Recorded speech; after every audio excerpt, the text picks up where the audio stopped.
Reservation हटाओ आंदोलन। अब भैया मांग ये उठ रही है कि कास्टिज्म भी खत्म करो और रिजर्वेशन भी खत्म करो। ठीक है भैया, आप कर दो कास्टिज्म खत्म, कौन नीचा है कौन ऊंचा है सब खत्म करो, डिस्क्रिमिनेशन खत्म करो, सबको समान रखो। अब भाई पॉइंट यहाँ पे ये निकल के आता है कि सरनेम भी खत्म करो। क्यों करना है भाई सरनेम खत्म? आप बोल रहे हो कि कास्ट प्राइड लोग लेके घूम रहे हैं। मैं अपनी कास्ट का प्राइड इसलिए नहीं घूम रहा हूं कि मैं जाट हूं या ब्राह्मण हूं, मैं इसलिए घूम रहा हूं कि मेरे पूर्वजों ने क्या किया मुझे उस पर गर्व है, मेरी कास्ट पर मुझे गर्व नहीं है।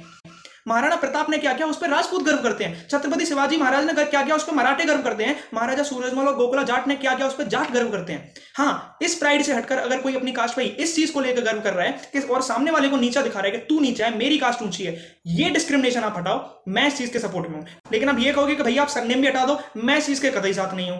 अब मुद्दा ये आता है कि जनरल कैटेगरी को भैया रिजर्वेशन से प्रॉब्लम क्या है?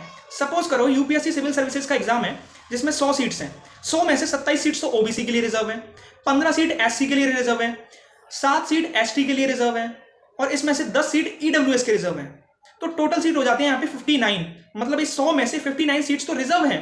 अब बचती हैं 41 सीट्स जिस पे सब लोग कंपीट करेंगे, केवल जनरल वाले नहीं, उन सीट्स पे OBC SC ST EWS general सब कंपीट करेंगे। तो ये कौन सा फेयर एजुकेशन सिस्टम हुआ भैया? मतलब बची हुई 41 सीट पे भी आप सबको घुसाए दे रहे हो, तो जनरल वाले तो ऑब्वियसली रिजर्वेशन हटाने की मांग करेंगे।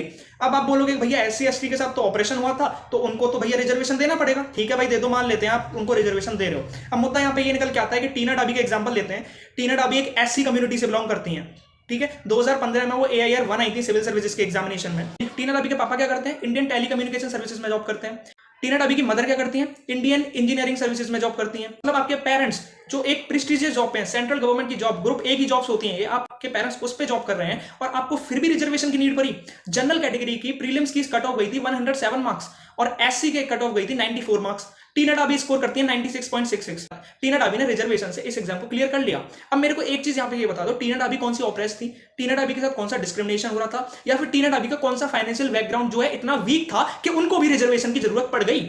इसका आंसर दे दो पहले तो मेरे को। ये नहीं कह रहा हूं कि रिजर्वेशन पूरा हटा दो, एटलीस्ट कुछ रिफॉर्म्स तो लेके आओ। कोई नेता, कोई भी विपक्ष का पक्ष का इस मुद्दे पे बात तो करो। कोई बात ही नहीं करना चाहता है, क्यों भाई?